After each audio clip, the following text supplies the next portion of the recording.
안녕하세요. 딸 하나를 키우고 있는 30대 여성입니다. 2년간 사귀던 남편하고는 자랑은 아니지만 속도 위반으로 임신 3개월 차에 식을 올렸어요. 다행히 예전부터 남편도 저희 집에 저도 남편 집에 이미 인사를 드리고 결혼 이야기도 조금씩 오가던 중이라서 양가에서 특별히 반대 같은 건 없었네요. 다만 서둘러 결혼식을 올리게 되었다 보니 집이라던가 직장 문제라던가 그런 걸 완전히 정리를 못한 상황이었습니다. 그래서 저는 친정에서, 남편은 시댁에서 떨어져 지내다가 지난 가을에 지금 살고 있는 아파트에 들어오게 되었지요. 시댁은 어머님과 신우, 그리고 남편까지 세 식구예요. 건설 현장에서 일하시던 아버님은 남편과 제가 사귀기 시작하고 얼마 되지 않았을 때 사고로 돌아가셨거든요. 이후로 신우와 남편이 회사 생활하면서 어머님 생활비를 대드리는 중이었고, 저희 결혼할 때도 시댁의 재산이랄 게 솔직히 딱히 없어서 처음부터 기대치도 없었네요. 솔직히 집안 환경만 두고 보자면 소위 요즘 젊은 여자들, 그러니까 제 또래들이 시집가길 선호하는 집안은 아니잖아요. 그래도 제가 남편과 결혼을 결심한 건 임신을 해서도 있지만 어머님이 워낙 좋은 분이라고 생각했기 때문이에요.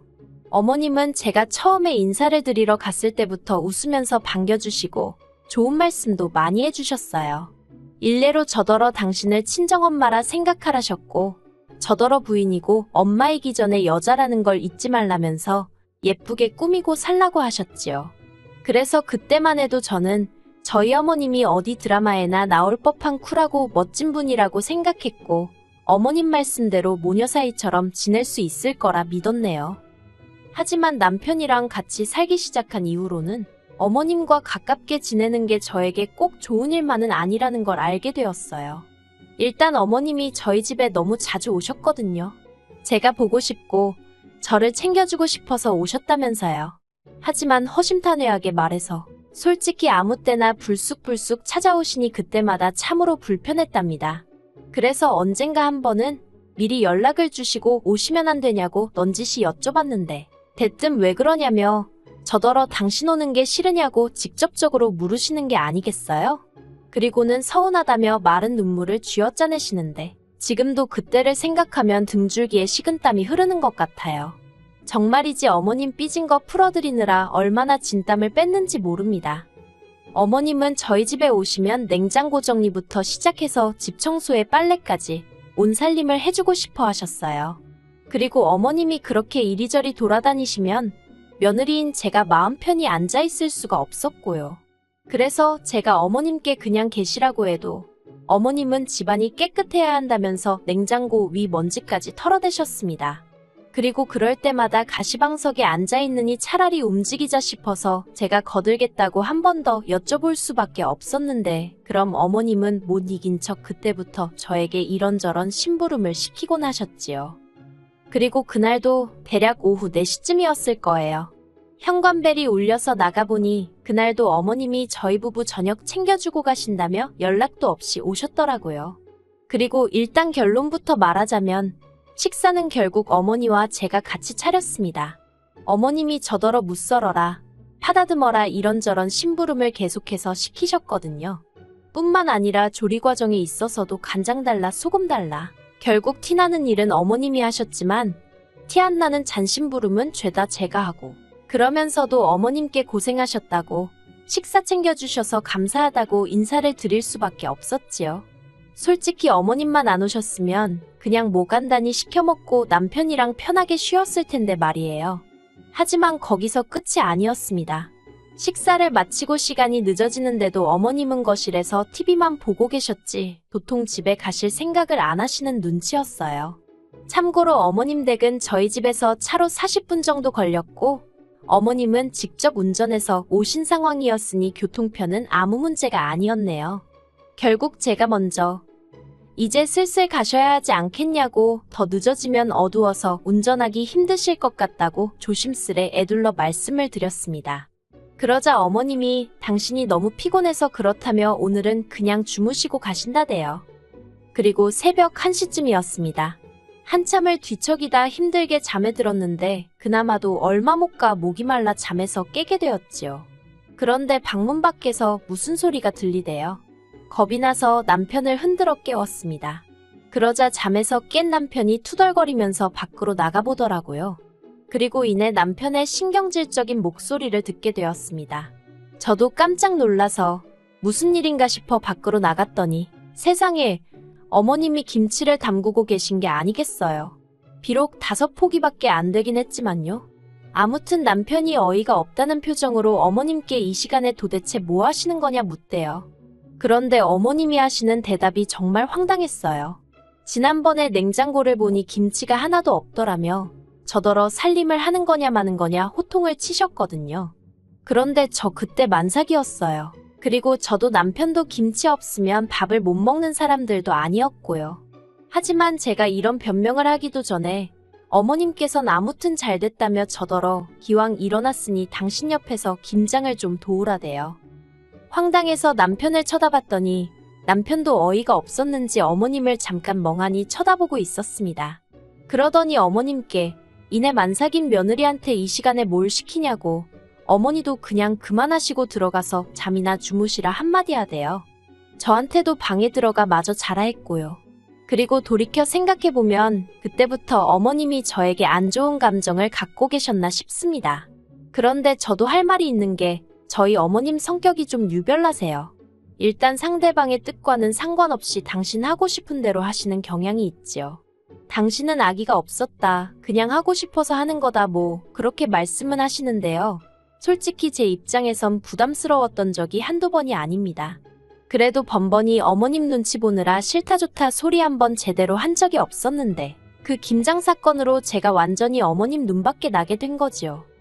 그러다 얼마 전 어머님이 제 뒤통수를 진짜 세게 때리셨어요. 어디서부터 어떻게 말해야 할까 싶은데 발단은 올해 초 아버님 제사였습니다. 결혼식을 앞두고 앞으로 챙겨야 할 경조사들을 확인하면서 남편에게 제사는 어떻게 하냐고 물어본 적이 있어요. 그때 남편이 하는 말이 원래는 있었는데 어머님이 없애셨다고 하더라고요. 그런데 올해 초 어머님이 연초니까 가족끼리 식사라도 해야 하지 않겠냐는 이유로 신우까지 데리고 저희 집을 찾아오셨어요. 그리고는 다 모인 자리에서 아버님 제사 이야기를 꺼내시대요. 근데 그게 이제 앞으로 제사를 해야겠다. 뭐 그런 게 아니라 정말 말 그대로 대뜸 자식들이라는 게 지혜비 제사 지낼 생각이나 있긴 한 거냐며 한마디로 시작부터 언성을 높이시며 화를 내시더라고요. 특히 저더러 며느리가 돼서는 그런 것도 하나 제대로 챙길 생각을 안 하냐고 타박을 하셨어요. 그러자 남편도 왜 며느리한테 성질이냐면서 어머님한테 지지 않고 할 말을 다 하대요. 정말이지 난장판도 그런 난장판이 따로 없었습니다. 결국 식사는 고사하고 어머님이 신우랑 그대로 다시 집으로 돌아가셨어요. 이후로 저는 저대로 눈치가 보여서 전화도 가끔 드리면서 말 조심하고 그랬고요. 그런데 지난달 초에 어머님하고 통화를 하는데 다음 주에 서울 가신다고 하시는 거예요. 보통 저희 집에 오실 땐 너네 집 간다 하지 서울 간다고 안 하시기에 서울 어디 가시냐고 물었습니다. 그러니까 하시는 말씀이 강남 어디 고급 주택에서 일하는 사람을 구하더라며 거기 상주도우미로 가기로 하셨다대요. 직업에 귀천은 없다지만 그래도 남의 집 일을 해준다는 게 결코 쉬운 일은 아니잖아요. 그래서 좀 어머님이 안쓰럽게 느껴졌어요. 하지만 이미 드리는 생활비에서 돈을 더 챙겨드릴 상황도 못 되었고 제가 별다른 해결책을 갖고 있는 것도 아닌데 하시라 마시라 할 수가 없더라고요. 그래서 그냥 어머님께서 생각 많이 하시고 결정하셨을 테니 응원한다고 건강 잘 챙기시라고 했네요.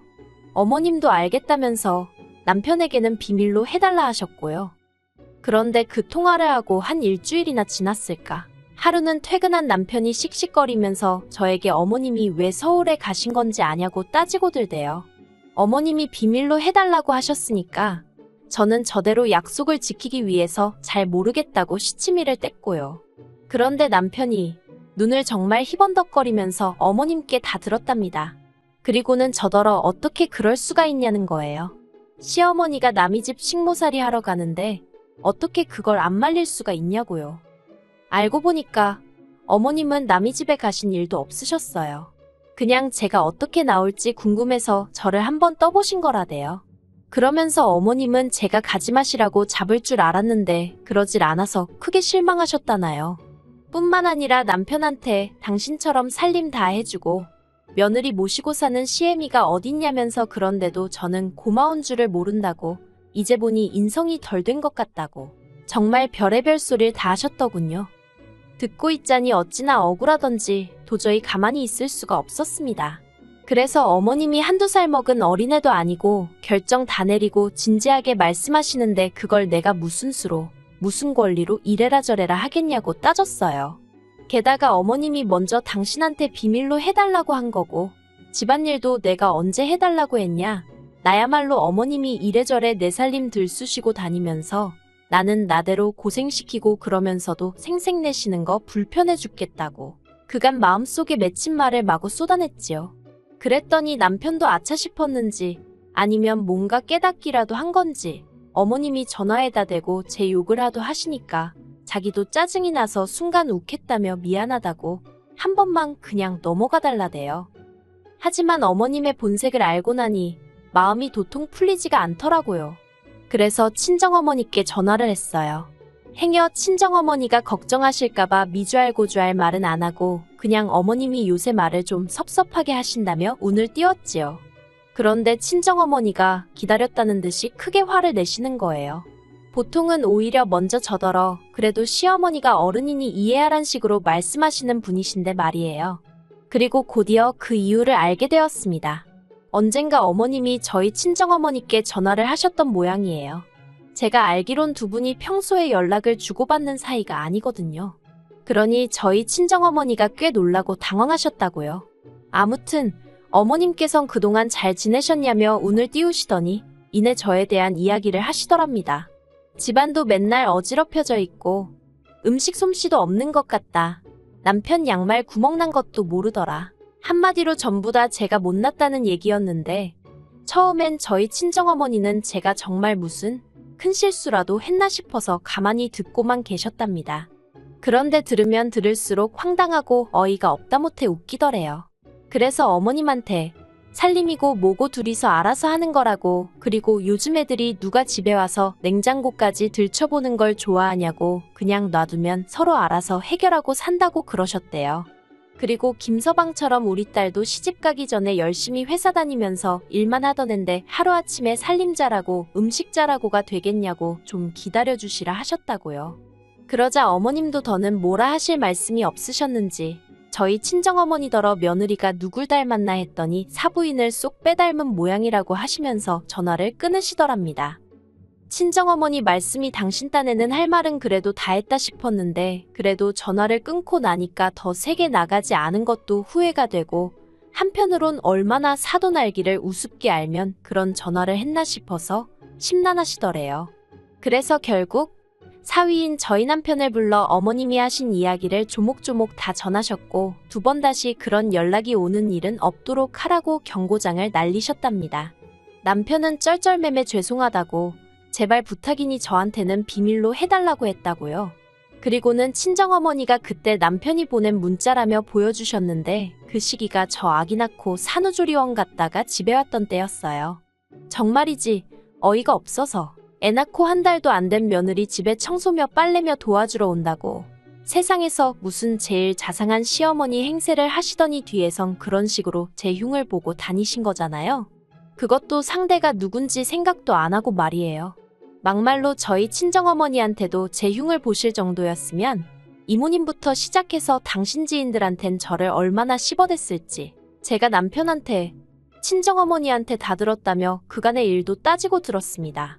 그러자 남편이 어머님이 원래 말이 많고 그래서 여기저기 잡음도 많은데 자기가 깜빡했다면서 그냥 무조건 미안하다대요. 솔직히 그렇게 마음에 안 드시면 저한테 대놓고 말씀을 하시던가 그랬으면 오히려 제가 더 죄송하고 고칠 게 있으면 고쳐보려 노력하고 했을 텐데 말이지요. 그런데 앞에선 다 이해하시는 척 아무렇지 않은 척 하셔놓고 상식적으로 이해가 안 가대요. 그렇게 해서 막말로 어머님 아들이 저랑 이혼이라도 하게 되면 그땐 어떻게 하실 생각이셨을까요? 아무튼 그날 이후로 지금까지 한 달 조금 안 되는 시간 동안 한 번도 연락을 안 드렸습니다. 그러다가 엊그제 언제까지 이렇게 지낼 수도 없지 않나 싶어서 모른 척하고 전화를 드렸는데 어머님도 이젠 뭐 막말로 들킬 거 다 들켰다 싶으셨는지 저더러 형식적으로 전화하는 거면 하지 말라며 짜증을 내시대요. 그 말을 듣는데 저도 순간 욱했습니다. 솔직히 어머님도 아무렇지 않은 척 하시면 그냥 없었던 일처럼 지나가려고 했거든요. 까놓고 제가 어머님하고 친정어머니 모셔놓고 삼자대면이라도 하겠어요? 아니면 제가 뭐 맞냐 틀리냐 따지고 들기를 했겠어요. 그런데 어머님은 미안한 기색도 없으시지. 어떻게 상황을 나아지게 하려는 시도도 없으시지. 한마디로 희망이 안 보이더라고요. 그래서 알겠다고 했습니다. 형식적으로 드린 건 아닌데 그렇게 받아들이셨다니 저도 뭐 더 할 말 없다고요. 그리고 남편에게도 어머님한테 당분간 내가 먼저 연락드리고 할 일은 없을 것 같으니 당신은 당신대로 알아서 행동하라 했어요. 솔직히 앞뒤 다른 시어머니가 어디서 또 어떻게 말을 꾸며내실지 모르기 때문에 상황이 어떻게 되건 간에 계속해서 거리를 두고 살 작정이에요. 그게 제 정신건강에 좋을 것 같거든요.